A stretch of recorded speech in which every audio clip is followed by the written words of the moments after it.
Breaking news! Sheikh Uthman ibn Zina, aka Ibn Footnote, just committed adultery. He stole a Muslim man's wife. Imagine, Uthman married her while she was still married to another Muslim man. Under Sharia law, we know that he should be stoned to death for committing adultery, aka zina. He's lucky that he lives in San Diego, the United States. If this Ibn Zina would have lived in Mecca or Medina, and the Muslim authorities would have found out that he committed zina, they would have stoned both Uthman and that wife to death for zina. So yeah, Uthman ibn Zina, never set your foot in Saudi Arabia again. It's a no-go area for you. What do you think? Will the Muslims now condemn him, or is Ibn Zina here simply following the footsteps of his zina prophet who committed zina with Maria al-Qibtiyya? My beloved audience, you can be the judge of that. Let's hear what the poor husband of that wife has to say. I have rights, and I believe in my rights in Islam. I have a question to Osman. What is my wife doing at your mother's house? And you know that she's still my wife. Your son told me that the paintings, I'm going to show you in a video, those paintings are your mother's. Okay? So why my wife call your mother my mother-in-law? And why she's at your mother's house? If somebody goes to your mother's house, does that mean they're married to you? Got permission from my husband to try and sell these for my mother-in-law. These are not my paintings, they're hers, but she wants to sell them and get rid of them. You know that she's my wife, and you know me very well. Why you didn't tell me, Abu, your wife is renting? You said she rents there. Why you didn't tell me, Abu, your wife is renting from my mother? That's what you said. Why didn't you tell me that? Why are you hiding that? And why you lied to me in a message that you told me that your mother lives alone?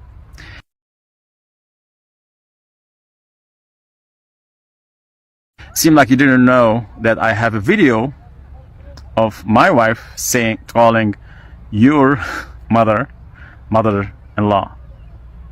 So anybody who slandered me, may Allah forgive you.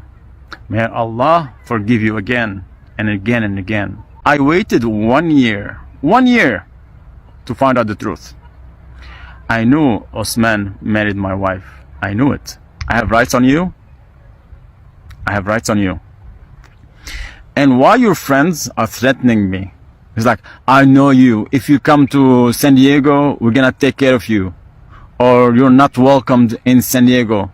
Is that a real Muslim? Why are you sending those people on me? You're trying to scare me? I'm a Muslim. I fear nobody but God. And I wish I was wrong about you. I wish, wallahi, I wish I was wrong about you. Ya Allah, subhanallah. So again, what is my wife doing in your mother's house? And why she's calling your mother my mother-in-law?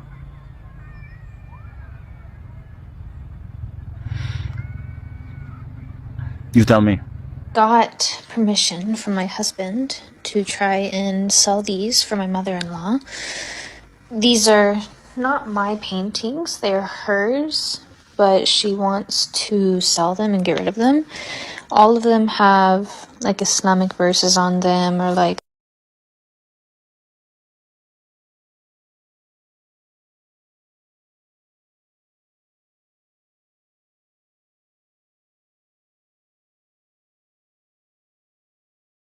If somebody goes to your mother's house, does that mean they're married to you? But after all, this self-proclaimed sheikh that can't even read Quran in Arabic is following the footsteps of his prophet Muhammad, who married his own son's wife. Watch the following video. So why the name of Muhammad is the praised one if he is not your God? Because he's the last prophet, and he was a good man. He never lied, and he never lied. Yeah, Muhammad never lied. yeah. His name was Al-Amin. Wow. What al-Amin mean? Al-Amin means the truthful one. The truthful, Who doesn't lie. trustworthy, correct? Worthy, yes. Okay. Did you hear about the story of Zayd? Zayd ibn Haritha? Zayd, the adopted son of Muhammad. Zayd ibn Haritha, yes, I know. When Muhammad, he went to the house of Zayd and he flirted with the wife of Zayd when she was married to Muhammad. Was Muhammad a trustworthy person or he was a bad person? He did not flirt with her. He came to the house and he was shy. He didn't even want to look at her. And Are then you he left. sure? Are you sure? Yeah. Yeah. Okay. Which interpretation like me to read for you? What do you mean interpretation? You mean like this is in hadith. It's not in. You mean Sahih Bukhari or Muslim? You mean interpretation for what happened? I mean the story. Where we will get the story? The story. We go to books, Islamic books, and they will tell us the story is correct. Let us go to some Islamic books and see if Muhammad he flirted with her or not. Give me a second, and I will make you read with me on the screen. And I'm so happy that you speak Arabic, so you have no excuse to say I do not know. This is Tafsir al-Qurtubi, and this is the official government website of the Kingdom of Saudi Arabia. Remember, you said Muhammad is a trustworthy. Let us see. When a man he go to the house of a married woman and he flirt with her, and he said to her that my heart is flipping for you. Let us see. Read with me carefully. ثم أنه عليه السلام أتى زيدا يوما يطلبه فأبصر زينب قائمة كانت بيضاء جميلة جسيمة من أتم نساء قريش فأويها فقال سبحان الله مقلب القلوب فسمعت زينب بالتسبيح فذكرتها لزيد ففطن زيد فقال يا رسول الله إذن لي في طلاقها. Translate, my friend. زوج النبي زينب بنت جحش مات نسبها قال سبحان الله فسمعت زينب ذكرها فطن زيد قال أذن لي في طلاقها إن فيها كبرا. He told him to stay with your wife. Okay, but translate the first. Translate the first. Why you jump the first? I mean, this is the only sentence you saw. I mean, you read all, and only this is the only sentence you want to translate to us. Translate the rest, all of it, all of it.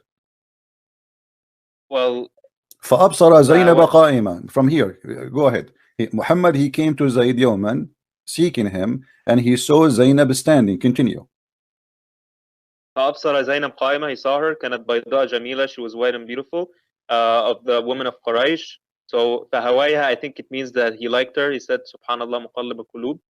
And then Zainab translate heard, فهويها, which means he loved her, and he said, and he said praise God, the changer of hearts. And then he okay. heard Zainab heard the blessing. It says that Muhammad he went to the house of his own son and the wife was there alone, and your prophet he flirted with her, speaking loudly to the point she heard him saying that praise be to Allah, the one who flipped my heart for you. And it says they are fahawiha, which means he fell in love with her. Correct? Yeah. Okay, is that a trustworthy if your father come to your house and your wife she is alone and he said to her flirting words like you are sexy, man, I like you, wow, yummy, huh? If he says such a thing, God forbid, is your father, or even if he is your friend, or even if he's your brother, is that a trustworthy person? Wait, this hadith, like, is it a weak one? Is it a weak one? Guys, is it a weak one? Come on, man. Be honest. This is Tafsir al-Qurtubi. This is your Islamic website, the Kingdom of Saudi Arabia. Tafsir al-Qurtubi, I have nothing to do with it. This is a story written by Muslims, about Muslims, from Muslims, about their prophet. There's no way. If the Muslim wrote this about their prophet, so imagine how ugly the truth is. Because always Muslim, they try Muhammad to look the most perfect man. For me, if you ask me, I believe Muhammad already is sleeping with this woman because he is the one who married her to Muhammad. So Muhammad, obviously, he married this woman to Zayd, so he can get access to her anytime because nobody will suspect that he is sleeping with her because she is married to his own son by adoption. So now Muhammad, he got free access. The husband, he go to work. The prophet, he come home. He sleep with the wife, and the husband don't dare to ask anything.